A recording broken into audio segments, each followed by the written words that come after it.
1절. 이틀이 지나면 유월절과 무교절이라 대제사장들과 서기관들이 예수를 흉계로 잡아 죽일 방도를 구하며 36절.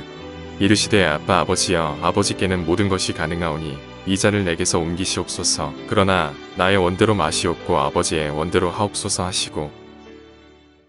네, 오늘 이 시간 마가복음 14장의 내용을 가지고 우리가 함께 하나님의 말씀을 나눌 수 있기를 원합니다. 이 마가복음 14장은 굉장히 우리가 잘 알고 있는, 그리고 굉장히 속상할 수밖에 없는 그런 장이 될 수밖에 없음을 우리가 알고 있습니다. 사실 그때 당시 흘러가는 분위기와 전혀 다른 느낌을 가지게 되는 장이 14장입니다. 우리가 13장까지만 보더라도 이 예수님이 가지고 있었던, 사람들로부터 가지고 있었던 그 인지도가 어마어마했고, 대제사장들과 서기관들은 그 예수님을 잡지 못했던 그런 이제 모습 속에 있었습니다. 그런데 이 14장은 그래서 제자들은 그 예수님을 향하여 성전을 바라보게 했고, 그리고 우리가 이 성전에 곧 입성하여 예수님이 우리의 왕이 되시고 우리는 또 그의 어떤 제자로서 어떤 한 자리씩 하지 않을까라는 그런 기대가 있었는데, 그 기대가 그냥 허무한 그런 기대가 아니라 실제로 그때 그런 분위기가 분명히 있었을 것입니다. 그런데 예수님이 답변하셨던 것처럼 14장은 예수님이 이 고난을 당하시는 그런 모습을 보여주게 됩니다. 우리 14장 1절부터 보면은요, 이틀이 지나면 유월절과 무교절이라 대제사장들과 서기관들이 예수를 흉계로 잡아 죽일 방도를 구하며 라고 얘기를 하죠. 그들은 예수님을 잡으려고 했고 또 예수님을 깎아내리려고 했지만 아무것도 성공하지 못합니다. 그러나 그들은 자존심이 상했습니다. 그들은 그들의 자리를 지켰어야 됐습니다. 예수님이 만약에 정말 그때의 분위기대로 이들의 지도자가 되면 본인들의 자리가 없었기 때문에 그들은 무슨 일이 있더라도 이 예수님을 잡아서 죽였어야 했습니다. 그런데 2절을 보면 이르되 밀란이 날까 하노니, 그러니까 이제 당시 사람들의 그런 분위기가 있었다라는 것이죠. 그래서 명절에는 하지 말자라고 그렇게 이야기를 하게 됩니다. 그런데 대제사장들과 이 서기관들이 가지고 있었던 그 계획이 실행이 됩니다. 그게 어떤 식으로 실행이 되냐면 예수님에게 여러 가지 고난이 찾아오는데 그 중에 하나가 바로 배신입니다. 그래서 우리가 이제 그 10절부터 보면은요, 유다가, 이 12 중에 하나인 가룟 유다가 예수를 넘겨주려고 대제사장들에게 감해라고 얘기를 합니다. 왜 유다는 예수님을 팔려고 했었던 것일까요? 그는 예수님과 함께 3년간 사역을 했고, 그리고 예수님 옆에서 이 회계라는 역할을 감당했었던 나름 신복 중에 한 사람이었습니다. 그런데 그는 왜 예수님을 팔기로 했을까요? 그것은 오히려 예수님의 말을 제대로 듣고 있었기 때문입니다. 예수님이 나는 고난을 받을 거야, 나는 죽음을 당할 거야, 이렇게 얘기를 했을 때 다른 제자들은 아니요, 주님 그러지 않을 건데요? 라고 이렇게 얘기를 하고 있는데, 가룟 유다는 이제 예수님 옆에서 계속 다니면서 그런 마음을 가졌었겠죠. 나도 어떤 한 자리, 나도 어떤 위치, 이것을 생각했는데 진짜 예수님이 그러지 않을 것 같으니까 자기의 세월이 허무했었던 것입니다. 즉 그 사람은 3년 동안 자기 인생을 투자한 것이었거든요. 뭐에 투자했을까요? 예수님에게 투자를 했겠죠. 그리고 예수님에게 투자를 해서 뭐를 원했겠습니까? 어떤 자리를 원했을 것인데 그게 이제 없어질 거라고 생각을 하니까 거기에 이제 분노가 쌓여서 내가 이 자리에 아무것도 받지 못할 바에는 내가 이 사람들을 팔아서 이제 내 어떤 그 마음이라도 보상받아야 되겠다라는 그 마음 때문에 가룟 유다는 대제사장들에게 찾아갑니다. 그래서 11절을 보면 그들이 듣고 기뻐하여 돈을 주기로 약속하니, 사실 이 돈이 얼마 안 되거든요. 얼마 안 되는데 이거를 받고 유다가 예수를 어떻게 넘겨줄까 하고 그 기회를 찾았다라고 말합니다. 근데 사실 여기서 이 얘기를 보면은 당장 팔았던 게 아닙니다. 기회를 찾았다는 것은 예수님을 팔 기회를 찾았다가 있고요. 또 다른 한편으로 보면은 다시 마음을 돌이킬 수 있는 기회가 있었다라는 것이죠. 그런데도 불구하고 이 가룟 유다는 결국 돌이키지 않고 예수님을 팔았던 자가 바로 가룟 유다였다라는 것입니다. 이제 12절부터 보면은요, 무교절의 첫날 곧 유월절 양 잡는 날에 제자들이 예수께 여짜오되 우리가 어디로 가서 선생님께서 유월절 음식을 잡수시게 준비하기를 원하시나이까? 이러면서 이제 무교절과 유월절을 보낼 준비를 하게 됩니다. 그러면서 이제 예수님이 뭐라고 얘기를 하냐면 18절을 보면은요, 다 앉아 먹을 때에 예수께서 이르시되 내가 진실로 진실로 너희에게 이르노니 너희 중에 한 사람 곧 나와 함께 먹는 자가 나를 팔리라 라고 그렇게 이야기를 하게 됩니다.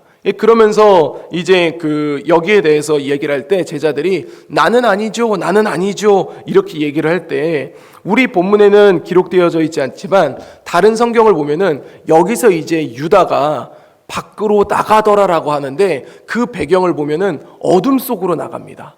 그러니까 성경에서 어둠은 악이라는 얘기거든요. 그래서 유다가 그 길로 택해서 예수님을 팔기 위한 자리로 떠나갔다라고 그렇게 이야기하는 것이죠. 그러면서 이제 27절을 보면 예수님은 분명하게 얘기를 합니다. 뭐라고 얘기하냐면 예수께서 제자들에게 이르시되 너희가 다 나를 버리리라 이는 기록된 바 내가 목자를 치리니 양들이 흩어지리라 하였음이라. 28절 그러나 내가 살아난 후에 너희보다 먼저 갈릴리로 가리라 라고 그렇게 이야기를 합니다. 그러면서 예수님의 그 죽음에 대해서 이야기하고 그럼 28절은 뭐에 대해서 얘기합니까? 살아남에 대해서 얘기를 합니다. 부활에 대해서 얘기를 하는데 그런데 제자들은 사실 예수님이 죽는다는 말 때문에 부활을 그렇게 신경 쓰지 않았던 것 같습니다. 그러니까 29절을 보면은 베드로가 여짜오되 다 버릴지라도 나는 그리하지 않겠습니다라고 그렇게 얘기를 하죠. 그러면서 예수님이 우리가 잘 알고 있는 것처럼 너가 오늘 밤 닭이 2번 울기 전에 나를 3번 팔리라 부인하리라 그렇게 얘기를 할 때에 베드로뿐만이 아닙니다. 31절 보면은요, 베드로가 힘있게 말하되 내가 주와 함께 죽을지언정 주를 부인하지 않겠나이다 하고 모든 제자도 이와 같이 말하니라 라고 그렇게 얘기를 하게 됩니다. 이제 예수님은 또 다른 고난을 맞이합니다. 어떤 고난을 맞이하게 되냐면 버림받음을 맞이하게 됩니다. 우리가 잘 알고 있는 겟세마네의 기도에 갔을 때에 예수님은 너무나도 고통스러웠습니다. 그래서 하나님께 기도하게 되는 것이죠. 뭐냐면 36절 보면은요, 이르시되 아빠 아버지여 아버지께는 모든 것이 가능하오니 이 잔을 내게서 옮기시옵소서. 그러나 나의 원대로 마옵시고 아버지의 원대로 하옵소서라고 그렇게 얘기를 했는데 결국 이제 예수님은 그 자신의 기도 뜻대로 되지 않고 아버지의 기도 뜻대로 따르게 됩니다. 그러면서 예수님은 이 잔을 내게서 옮기기를 원했지만 이 자리가 너무나도 고통스럽기 때문에 그것을 바랬지만 결국은 아버지의 뜻대로 그 잔을 받기로 했었던 것이죠. 그러면서 이제 예수님은 잡히게 됩니다. 어떻게 잡히냐면 이제 우리가 알고 있었던 것처럼 가룟 유다가 와서 예수님에게 입을 맞추죠. 그리고 이제 입을 맞췄을 때에 군사들은 그 사람이 예수님인 것을 알고 잡기로 하게 됩니다. 그러면서 이제 48절을 보면 이렇게 얘기를 하는 것이죠. 예수께서 무리에게 말씀하여 이르시되 너희가 강도를 잡는 것 같이 검과 몽치를 가지고 나를 잡으러 나왔느냐. 49절 내가 날마다 너희와 함께 성전에 있으면서 가르쳤으되 너희가 나를 잡지 아니하였도다. 이 얘기는 예수님을 이제 따르고 있었던 사람들도 그 안에 있었다라고 말할 수가 있는데 그런데 지금 이제 그들이 예수님을 잡으러 왔지 않습니까? 이게 뭐냐면 그러나 이는 성경을 이루려 함이니라라고 그렇게 말하는 것입니다. 그러면서 이제 우리가 50절을 보면 아까 제자들의 말이 얼마나 허무한지를 보여주는데요. 50절은 이렇게 기록됩니다. 제자들이 다 예수를 버리고 도망하니라. 51절과 52절을 보면 그 예수님의 모습을 조금 더 설명해 주는데요. 한 청년이 벗은 몸에 배 혼니부를 두르고 예수를 따라가다가 무리에게 잡힘에 배 혼니부를 버리고 벗은 몸으로 도망하니라. 이 청년이 누구인지 명확하게 기록되진 않지만 이 장면으로 볼 때에 우리가 뭐를 깨달을 수 있냐면 누구도 예수님 곁에 있지 않았다라는 겁니다. 수많은 사람들이 예수님을 맞이했고 예수님의 제자들이 예수님과 함께 했습니다. 그러나 예수님이 잡히셨을 때 제자들도 도망가고 사람들도 도망갔습니다. 그래서 그 예수님 옆에 아무도 없었다라는 것을 본문은 이야기를 해주고 있습니다. 이제 예수님은 공회 앞에 서게 됩니다. 공회 앞에 설 때에 사람들은 이제 그 공회 앞에서 예수님을 칠 증거에 대해서 증언을 하게 됩니다. 그런데 그 증언들이 뭔가 일치하지 않는 것이죠. 그래서 예수님을 어떻게 정당하게 처리할 수가 없었는데, 근데 이제 대제사장이 61절에 이렇게 물어봅니다. 네가 찬송받을 이의 아들 그리스도냐? 라고 할 때 예수님이 내가 그니라 라고 이렇게 얘기하면서 인자가 권능자의 우편에 앉은 것과 하늘 구름을 타고 오는 것을 너희가 보리라 라고 하면서 이들은 신성모독이라는 죄를 뒤집어 씌워서 예수님을 죽이고자 하고, 그리고 예수님을 때리고 침을 뱉고 그 다음에 뺨을 이렇게 올리는 그런 모습들을 보여주게 됩니다. 예수님은 배신을 당하고 그리고 버림을 당했고 사람들에게 육체적 고통을 당했습니다. 그런데 오늘 본문의 마지막을 보면 이제 베드로에 대한 이야기가 등장을 합니다. 베드로는 절대 예수님을 팔지 않겠다라고 얘기를 했습니다. 그러나 그 베드로가 이 여종이 이제 너 예수님하고 같이 다녔던 사람 아니냐라고 하니까 그 예수님을 부인하고 저주합니다. 그래서 72절에 닭이 곧 두 번째 울 때에 그 베드로가 예수님께서 자기에게 하신 말씀, 곧 닭이 두 번 울기 전에 네가 세 번 나를 부인하리라 라고 하심이 기억되어 그 일을 생각하고 울었더라 라고 하면서 오늘 본문을 마무리하게 됩니다. 사랑하는 성도 여러분, 우리 마가복음 14장은 72절까지 있는 굉장히 긴 그런 이제 본문들입니다. 그러나 이 내용들을 우리가 묵상할 때에 마음이 무거울 수밖에 없습니다. 예수님은 그 당시 분위기에서 정말 그 지역에, 그 시대에 왕이 될 수 있었지만, 그리고 실제로 예수님도 자신이 받아야 하는 고난을 피하고 싶었지만, 그럼에도 불구하고 예수님은 주님이 원하시는 그 길에 서게 됩니다. 우리는 한번 고민해 볼 필요가 있습니다. 그러니까 오늘 예수님의 이 고난들을 보면 배신이 있고요, 육체적 고통이 있고, 그 다음에 이제 수치심이 있고, 그리고 또 버림받은 모습들이 있습니다. 그런데 우리도 이제 살아가면서 여러 종류의 고난들을 맞이하게 되지 않습니까? 그러나 우리가 이 본문에서 놓치지 말아야 될 게 뭐냐면은, 그럼에도 불구하고 예수님은 주님 앞에 섰고, 그리고 주님이 원하시는 길로 나아갔다라는 것입니다. 비록 이제 우리가 지속적으로 살펴보겠지만 십자가에 달리시는 예수님의 모습을 볼 때에 세상 사람들은 실패했다라고 말합니다.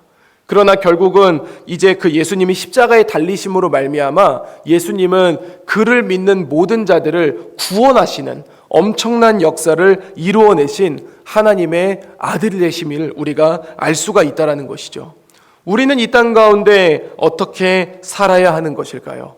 우리가 주님의 뜻을 이룰 때에, 주님이 원하는 길로 갈 때에 때로는 고난이 있을 수 있습니다.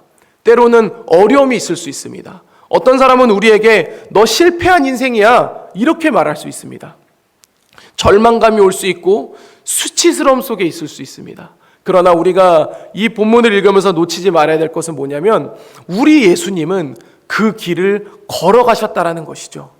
그리고 예수님이 그 길을 걸어가지 않고 우리 보고 가라고 얘기하는 것이 아니라 우리 예수님이 먼저 가셔서 우리를 향해 말씀하고 계신 거예요. 내가 갔던 길을 그대로 따라오라고, 내가 갔던 그 길을 따라오라고 얘기하시는 것이죠. 그러면서 너희가 가지고 있는 고난과 어려움과 마음 상함들 내가 다 알고 있고 내가 공감하고 있고 내가 위로해 주겠다라고 그렇게 주님이 말씀하고 계신다라는 것을 우리는 놓치지 말아야 될 줄로 믿습니다. 사랑하는 성도 여러분, 새해가 밝았지만 우리의 삶은 크게 변하지 않습니다. 우리의 삶의 어려움은 지속되고 있고 또 여러 가지 분주함과 여러 가지 시험들이 있습니다. 그 앞에 우리는 어떻게 살아가야 하겠습니까? 오늘 본문 주님이 직접 보여주셨습니다. 어떤 고난이 있을지라도, 내 마음은 그 길을 피하고 싶을지라도, 그러나 그럼에도 불구하고 아버지께서 인도하시는 그 길로 가는 것이 진정한 주님의 자녀고 주님의 제자일 줄로 믿습니다.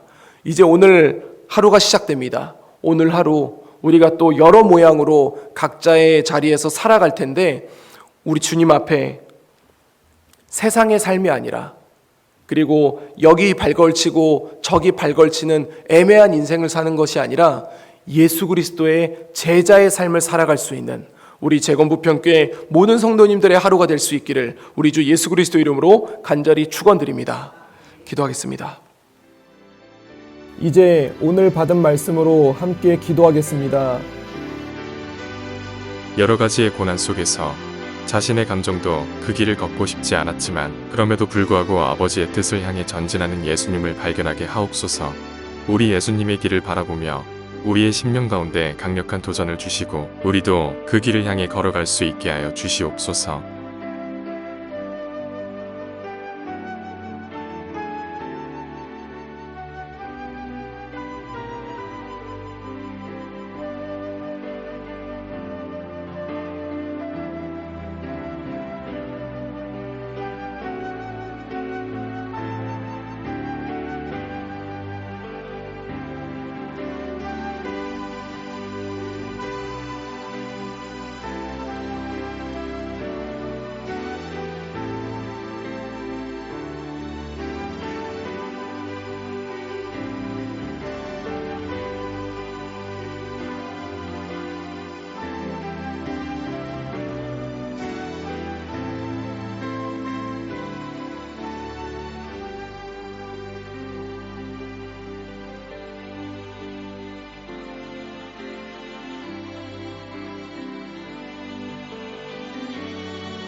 이제 개인의 기도 제목을 가지고 하나님 앞에 기도하시기 바랍니다.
수고하셨습니다. 오늘도 하나님의 인도하심 가운데 승리의 하루를 보내시는 우리 재건부평교회 모든 성도님들이 되시기를 주님의 이름으로 축복합니다.